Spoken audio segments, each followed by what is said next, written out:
Good morning, guys. All right, so it's bright and early. I bet it's 7 a.m.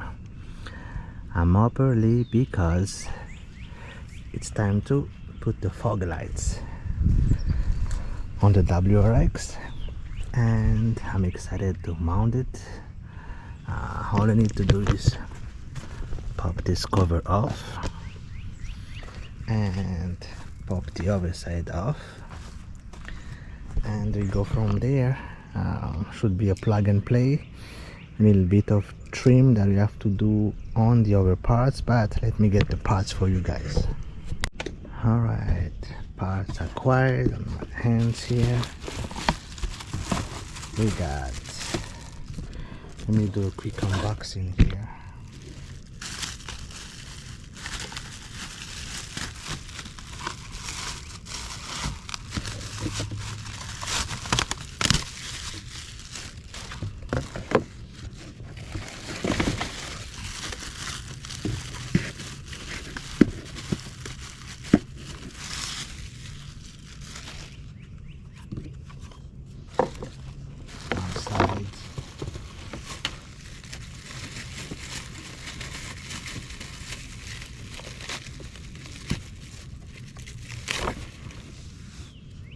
Amber, it's 55 watts, H11.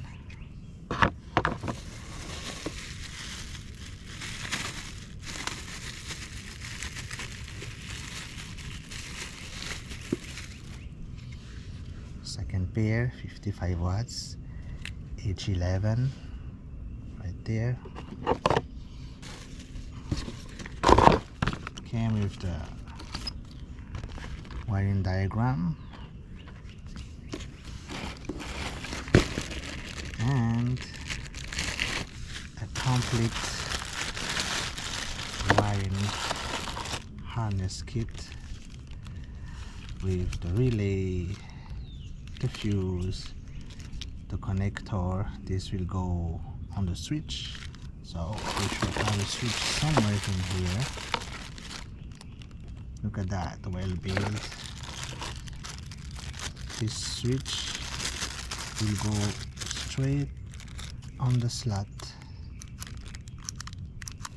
in the car. Perfect fitment for the Subaru. You don't have to trim anything. I'm excited. I bought this kit off from Amazon. It was around $50, I guess. See? They even send us two switches, whichever fits in your car. I believe this is the one. This is a spare switch. Alright, we got this side off. I put a tape here. I pry the other side. This side and the other side. So let's do the other side. I'll take you guys along.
Side 2 right there.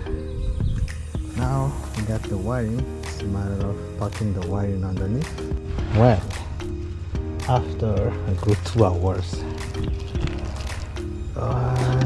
this one is ready to go. This one is from, so this wire is from the switch. I had to run it through the entire firewall there. The main harness is by the fender here, and the hard part was getting that wire in between here and trying to look for some spots where the wire is coming from, but it was impossible. The only way I made it without destroying anything, saving the OE setup, was going through the main harness from the door. So this one we figure out how to seal it later on. I don't want to have any water going in. I will see how I'm gonna seal it, but at least I didn't cut, I didn't break anything, and without changing the OEM setup. So that's the way to go. This is the harness now. I removed the parts, this part here, this one just like one screw and clipped out. So now it's a matter of finding the right switch. The kit came with 2 switches, so either you have this slot here or this slot here, so that's why I got the box here with me, trying to see which one will fit the best on those little slots. They both look the same, almost identical. The connection is the same as this green one here. So just checking.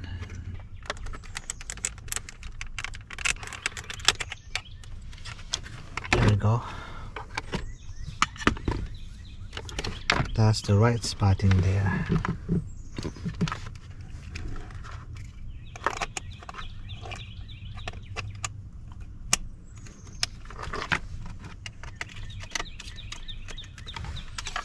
So this one will go like so. You guys can see it.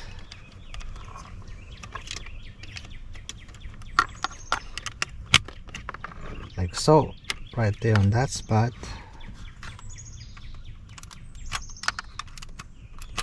There we have it. Fog light on, off. Alright, let's see. Let's see, like so.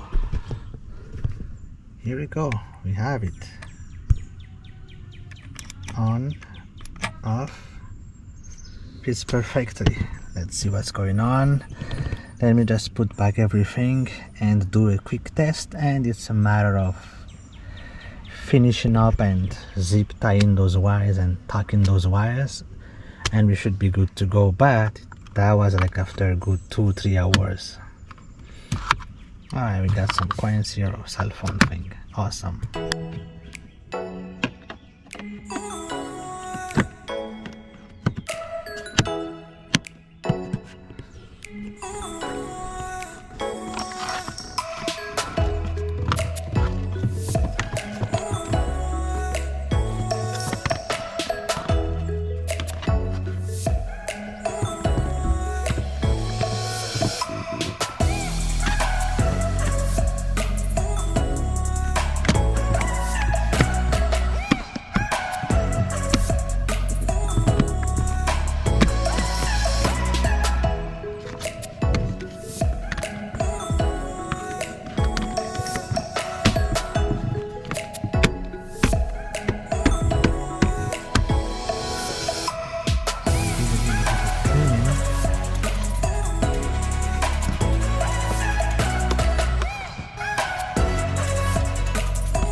got it. Alright guys, it's a matter of tucking the wire down there, but overview looks super good. Let me show you guys how it works.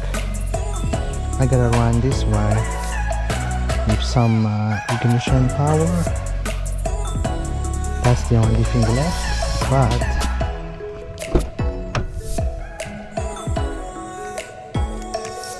it's on.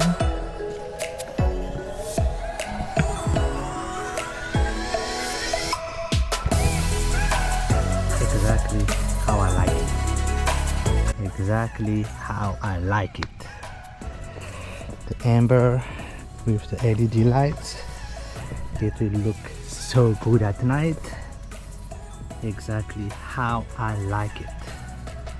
I can always replace those with some stronger LEDs down the road, but exactly how I like it. Alright guys, proud to say that she's perfect. She's good to go right here. Alright, so I run the wire, tuck the wire through the fender, and now it's on, now it's off. When I turn the park light off, there is no draining power, because if you put that red wire straight to the battery, it's gonna have a light here, so if you leave your car like a week, it's gonna drain the battery. So now I'm running that red wire with the ignition, so when you turn the park light on, we got the steady light. When you press on, we got the fog light. So now it's good to go, it's all set. Perfect. Alright, so I think we are done here. It's just a matter of cleaning the tools, not cleaning the tools, but rearranging the tools, put back everything. I got some mess in here, some mess in here, so just like, alright, the day is coming to an end, but I take you guys for a review, like why the Subie has been my dream car for 20 years. There's a lot of things that I love about the Subies. I'm sure you guys have your own opinion, but I'm just trying to be up forward and take you guys along why I wanted the Subaru 20 years ago. I'm sure there's a lot of great one now. Talking about 2020, 20, whatever, different year, but why I love the Subie. So here are the facts. First of all, be in my shoes 20 years ago, the first car, one of the first Japanese car with the monster hood scoop, that will get me sold right away. The monster hood scoop, some spoilers, some curve, some front mount, like the double grilled, those are Subie. And of course aesthetically outside, it's not a Subie without the wings. So Subie came with a wing first, and that's one big thing that I loved about the outside. And those are the two things, the wings, the hood scoop, and the double grill, the main grill, the lower grill. That was 20 years ago. But on top of that, not being not only a rally car, but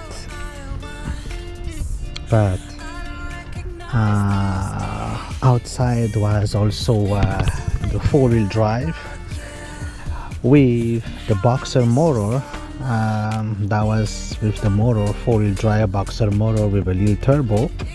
That was kind of revolutionary too, back in that time, back in the days. So those are the things that got me sold. Growing up as like a 19 years old kid, 20 years ago. Here we go. I love the Subie because, alright, first of all, I'm not talking about this one. This is 2017, guys.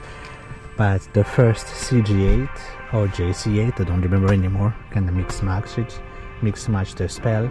You just turn 18, you just turn 17, and the Subie was out. So we love the turbo, we love the sound, we love the boxer motor, but the Subie back in that time has everything, like the Recaro seat style back in the days, with a nice hold firm side.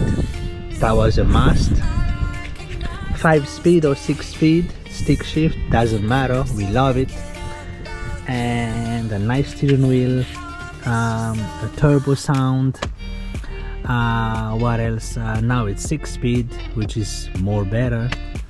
And as a kid that you want to do some mods on your car, the Subie basically had it all. Aluminum gas pedal, clutch, brakes, whatever you call it. And also the way they mounted it, it's very easy to do some heel toe, because look, I have a small finger, small hands, but look, if you press the pedal, it's easy to reach. If you press the brakes, it's easy to reach the pedal, so the heel toe is just on point.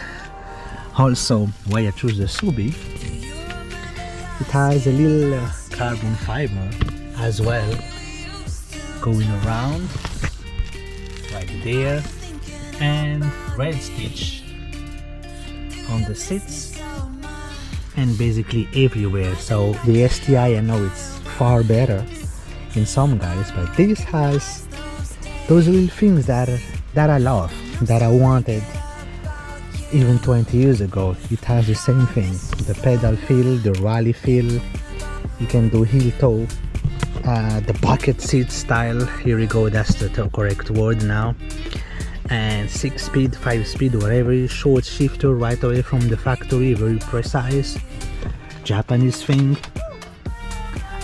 Those are the things that got me sold. So you don't have to do any mods anymore, because everything is just right there in one car, if you know what I mean. I know nowadays there's better car than this, but if you know what I mean, it's those small things got me sold.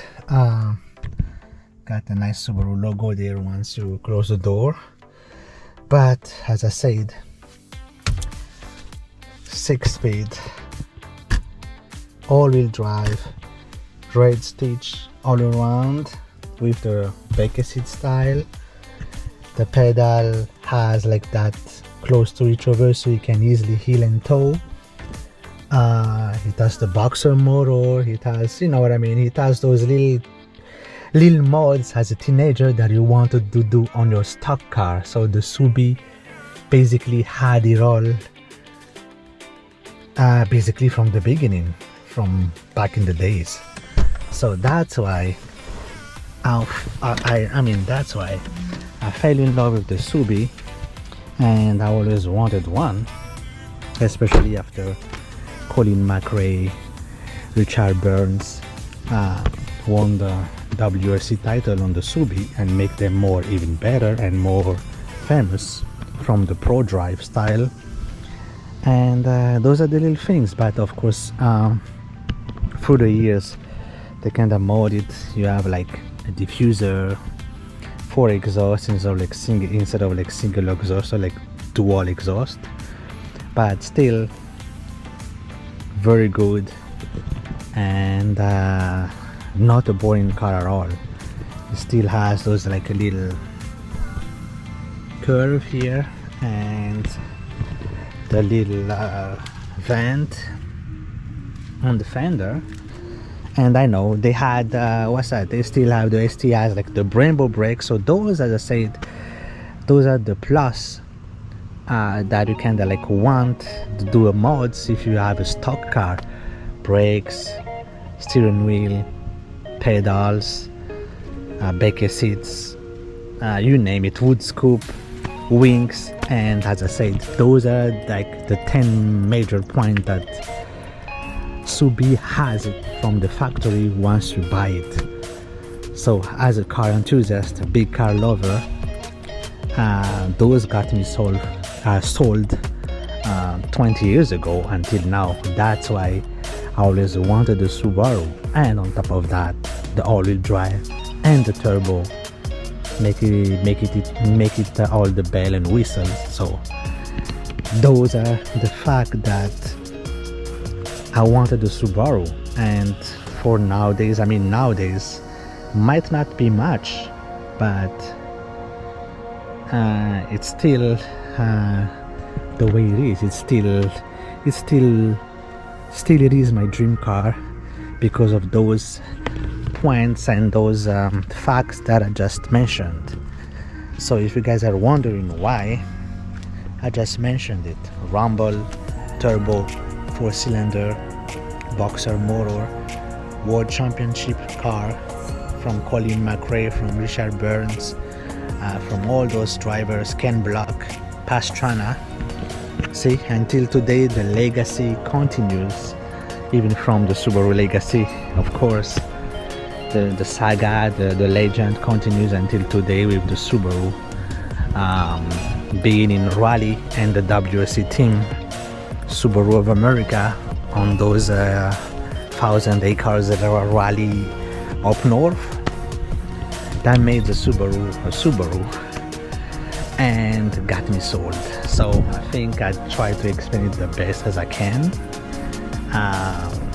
It's not, I mean, there's some better cars out there for sure, but as I said, those are the points that I wanted in one car without doing any mods, and the Subie has it all in one package. Here we go. That's why I bought it after 20 years.